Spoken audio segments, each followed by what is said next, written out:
Le porno, c'est un métier. Le sexe, ça doit rester du plaisir. Quels sont tes Qu'est-ce que tu fétiches? aimes le Quel est plus ton dans le Qu'est-ce que sexe tu aimes le plus dans le sexe?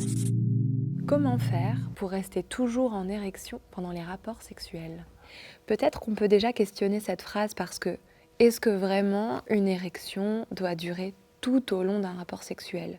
Le rapport sexuel, c'est pas que un moment pénétratif. Je crois qu'il y a des croyances qui ont été perpétuées par le porno. Il faut se dire qu'il y a des coupes entre les scènes, donc il a le temps, l'acteur, de se restimuler. Le porno, c'est un métier. Le sexe, ça doit rester du plaisir. Après, la pénétration, elle n'est pas nécessaire. Tu peux aussi utiliser un god, tes doigts, ta langue. Il y a plein de moyens de stimuler le sexe de ton ou ta partenaire. Si tu as l'impression que réellement ça te pose problème et que à chaque fois c'est difficile pour toi d'avoir une érection, c'est très très important d'aller vérifier aussi si c'est un problème physiologique. Et ça, c'est un médecin qui va pouvoir t'aider et puis qui pourra trouver avec toi des solutions. N'oublie pas une chose, c'est qu'un cerveau et un corps qui sont stressés, en fait, ils ont en tête qu'il y a un danger. Et quand il y a un danger, on a plutôt envie de fuir que de jouir. Donc tu vas pas forcément bander plus facilement si tu es stressé. Alors, relaxe un peu et trouve d'autres solutions en attendant. Comment se fait-il qu'il soit souvent difficile d'exprimer à son ou sa partenaire ce que l'on désire sexuellement ou ce que l'on aimerait expérimenter? Je ne sais pas si j'ai la réponse, mais en tout cas, quand je lis ta question, je pense surtout à l'éducation qu'on nous a donnée. On a quand même une éducation qui est assez taboue sur la sexualité. On nous demande d'être quelqu'un ou quelque chose plutôt que nous demander qui on est. Donc, il me semble que la communication, c'est pas forcément notre fort, quoi qu'il arrive. Alors oui, la communication avec les autres, mais aussi et surtout la communication avec soi-même. On a peur de passer pour égoïste ou de ne pas être assez viril ou d'être trop salope. Peut-être demande-toi qui te juge. Est-ce que vraiment ce sont les autres ou est-ce que toi, déjà, tu es jugeant envers toi-même?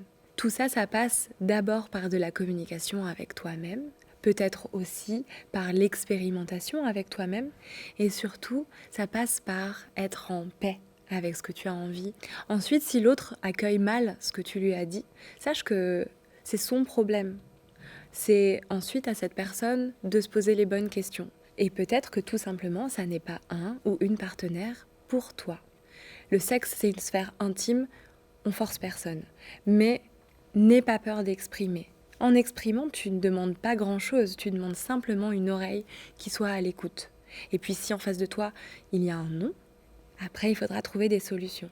Pourquoi le porno est-il de plus en plus présent dans notre quotidien?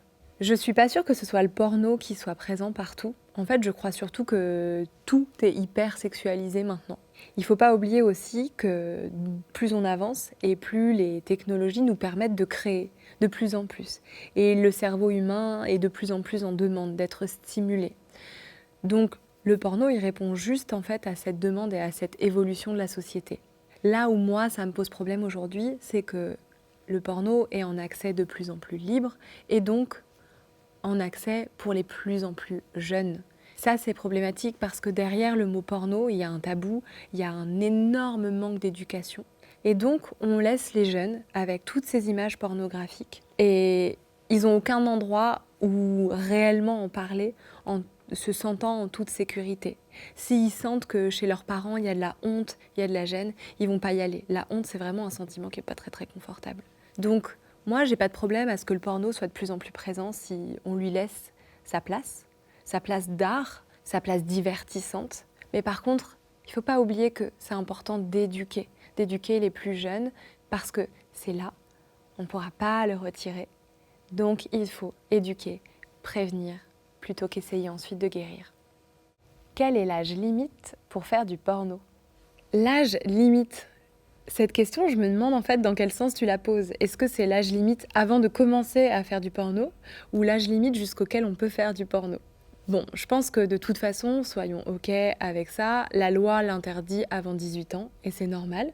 Le porno, je crois qu'il y a aussi une légende, on se dit bah c'est génial, les gens baisent et gagnent de l'argent. Le porno, c'est un métier et c'est surtout un métier qui est stigmatisé. La question principale à se poser, je crois, c'est quelles sont les motivations à le faire. Est-ce qu'on fait du porno pour l'argent, pour le plaisir? De toute façon, tout est OK, mais il faut savoir que derrière, il y a des conséquences. Et c'est la société qui peut être très très jugeante et qui peut ostraciser. Et si la question était posée dans l'autre sens, est-ce qu'on peut faire du porno jusqu'à la fin de ses jours? Mais la réponse est oui, bien sûr. En fait, dans le porno, il n'y a pas d'âge pour partir à la retraite.